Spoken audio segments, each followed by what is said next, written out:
ఏదో రకంగా ప్రలోభపెట్టో, బెదిరించో, భయపెట్టో, అవసరమైతే కిడ్నాప్ చేసో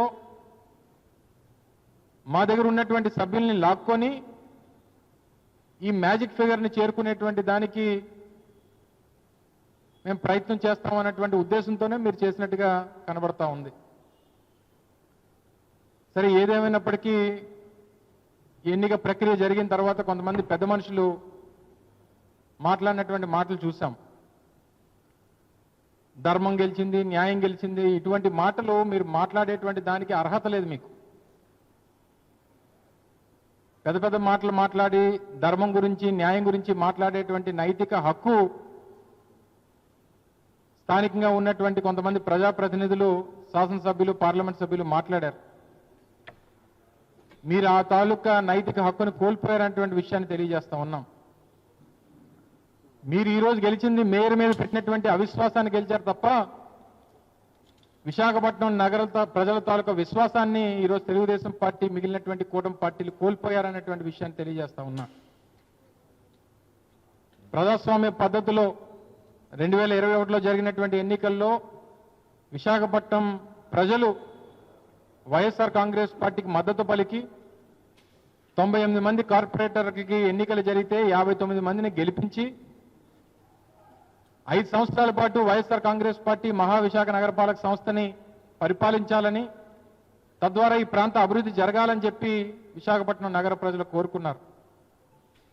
సరే, తర్వాత జరిగినటువంటి సాధారణ ఎన్నికలు, వచ్చినటువంటి ఫలితాలు ఏదేమైనప్పటికీ మరో 10 నెలల పాటు మేయర్ గారికి మహావిశాఖ నగరపాలక సంస్థ కాలపరిమితి ఉన్నప్పటికీ మీరు ఈ రకమైనటువంటి అధర్మమైనటువంటి పనులు చేసి దాదాపు 27 మంది మా వైఎస్ఆర్ కాంగ్రెస్ పార్టీ కార్పొరేటర్లని కొంతమంది సంతలో పశువులు కొన్నట్టు కొంతమందిని కొన్నారు. వారికి ఉన్నటువంటి వ్యాపారాలను బెదిరించి కొంతమందిని లాక్కున్నారు.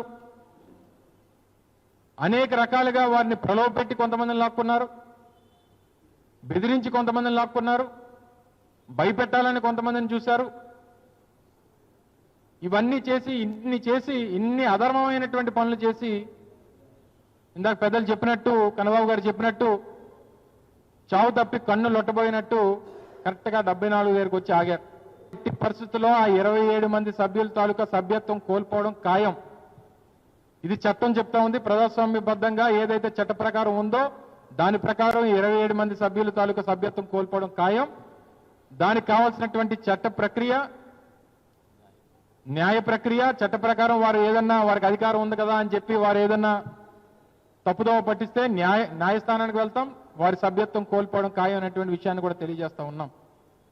ఈ ప్రాంతంలో అత్యధికులుగా ఉన్నటువంటి యాదవులకి ఆ గౌరవాన్ని ఇవ్వాలని, వారికి ఈ ప్రాంతంలో ఒక మధ్య తరగతి కుటుంబం నుంచి వచ్చినటువంటి ఒక మహిళని, చదువుకున్నటువంటి మహిళని, ఈ ప్రాంతంలో ఉన్నటువంటి మధ్యతరగతి ప్రజల తాలూకా కష్టాలు సుఖాలు తెలుస్తాయి, ఈ ప్రాంత అభివృద్ధి కోసం తను దోహదపడుతుందని చెప్పి గడిచినటువంటి 4 సంవత్సరాలు వారు కష్టపడి ఈ ప్రాంత అభివృద్ధిలో వారు తనదైనటువంటి పాత్ర పోషించారు. ఏది ఏమైనప్పటికీ మా మిగిలినటువంటి సభ్యులు 32 మంది వైఎస్ఆర్ కాంగ్రెస్ పార్టీ తరపు నుంచి గెలిచినటువంటి సభ్యులు ఎవరైతే ఉన్నారో, ఎన్ని కష్టాలు ఎదురైనా, ఎన్ని ఇబ్బందులు పెట్టాలని చూసినా, ఎన్ని ప్రలోభాలు పెట్టినా, ఎన్ని బెదిరింపులు పెట్టినా, ఎన్ని దౌర్జన్యాలు చేయాలని చెప్పి చూసినా, పార్టీ కోసం, జగన్మోహన్ రెడ్డి గారి కోసం, ఈ పార్టీ వైఎస్ఆర్ కాంగ్రెస్ పార్టీ ద్వారా గెలిచాం, ఆ పార్టీ కట్టుబడి ఉండాలి అని చెప్పి నీతిగా నిజాయితీగా నిలబడినటువంటి మా వైఎస్ఆర్ కాంగ్రెస్ పార్టీ తరఫున ఉన్నటువంటి కార్పొరేటర్లు అందరికీ కూడా 2 చేతులు జోడించి పార్టీ తరఫున వారి కృతజ్ఞతలు తెలియజేస్తా ఉన్నాం. కొంతమంది మేము మా వారిని రక్షించుకోవాలని, వాళ్ళని ప్రొటెక్ట్ చేసుకోవాలనేటువంటి ఉద్దేశంతో మేము క్యాంపులు పెట్టాం. చివరికి అక్కడ కూడా విడిచిపెట్టేటువంటి దానికి వాళ్ళు వెనుకాడలేదు. నేను స్థానికంగా ఉన్నటువంటి తెలుగుదేశం పార్టీకి చెందినటువంటి కార్పొరేషన్ చైర్మన్లు ఇక్కడి నుంచి స్పెషల్ ఫ్లైట్లో కేరళ వెళ్ళి, మా కొంతమంది సభ్యులు మున్నార్లో వాళ్ళు ఉంటే ఆ ఉన్నటువంటి హోటల్కి వెళ్ళి స్థానికంగా ఉన్నటువంటి పోలీసుల్ని తీసుకొని వారికి ఉన్నటువంటి అధికారాన్ని ఉపయోగించుకొని మా దళిత మహిళా కార్పొరేటర్ని కిడ్నాప్ చేసి తీసుకురావాలనేటువంటి ప్రయత్నాలు చేశారు. అవసరమైతే కొచ్చిన్ నుంచి మున్నార్ వరకు హెలికాప్టర్ కూడా అరేంజ్ చేస్తాం. ఇప్పటికే స్పెషల్ ఫ్లైట్ కొచ్చిన్ ఎయిర్పోర్ట్లో ఉంది. అది సీఎం రమేష్ గారి తాలూకా స్పెషల్ ఫ్లైట్ని కొచ్చిన్ ఎయిర్పోర్ట్లో పెట్టాం. మిమ్మల్ని హెలికాప్టర్లో మున్నార్ నుంచి కొచ్చిన్ తీసుకుని వెళ్ళి కొచ్చిన్ నుంచి విశాఖపట్నం తీసుకొస్తాం, మీరు రండి, వస్తారా రారా అని చెప్పి బెదిరించారు. ఒక దళిత మహిళా కార్పొరేటర్ తన రూమ్లో ఉండగా రాత్రి 1:30కి నిన్న రాత్రి 1:30కి తెలుగుదేశం పార్టీ నాయకులిద్దరూ స్థానికంగా వారి బలం కోసం కొంతమంది అక్కడ స్థానికంగా ఉన్నటువంటి కొంతమంది వ్యక్తుల తాలూకు సహకారం, కేరళ పోలీసుల తాలూకు సహకారం తీసుకొని రూముకు వెళ్ళి తనని బెదిరించేటువంటి ప్రయత్నం చేశారు. దానికి సంబంధించినటువంటి విజువల్స్ కూడా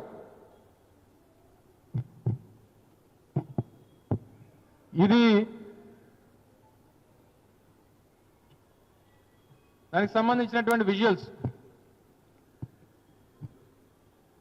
ఒక నియోజకవర్గ సమన్వయకర్త విఎంఆర్డీఏ చైర్మన్ గారు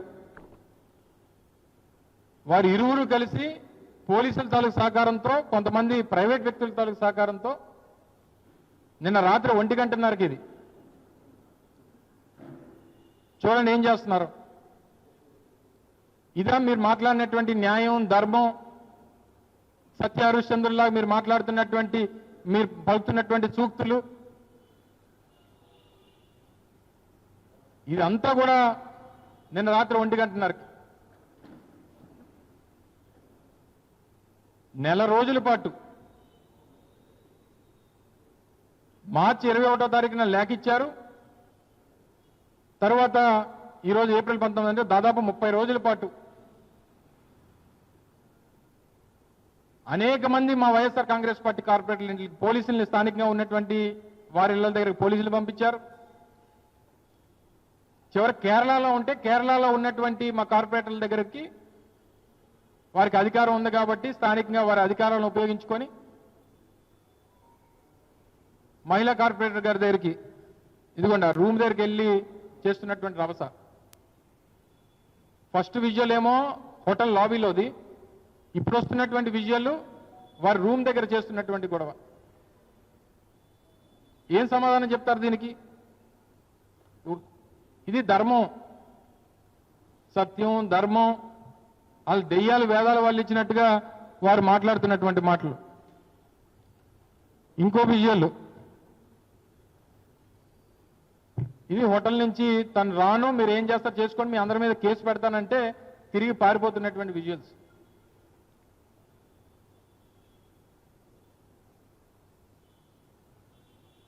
ఇవన్నీ చేసి ఈరోజు మీరేదో ఆ 74తో చావు తప్పి కన్నులు అట్టుపోయినట్టు మీరు గెలిచి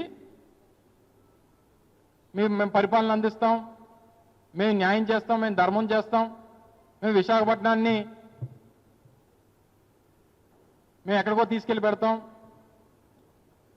ఇక్కడ భూములు ఉన్నాయి కదా అని చెప్పి 99 పైసలకి, ₹1 పైసాకి ఆ లూలుకి 1500 కోట్ల రూపాయల భూమి ఏమో లూలుకి. మీరు విశాఖపట్నాన్ని ఉద్ధరించేది ఇది.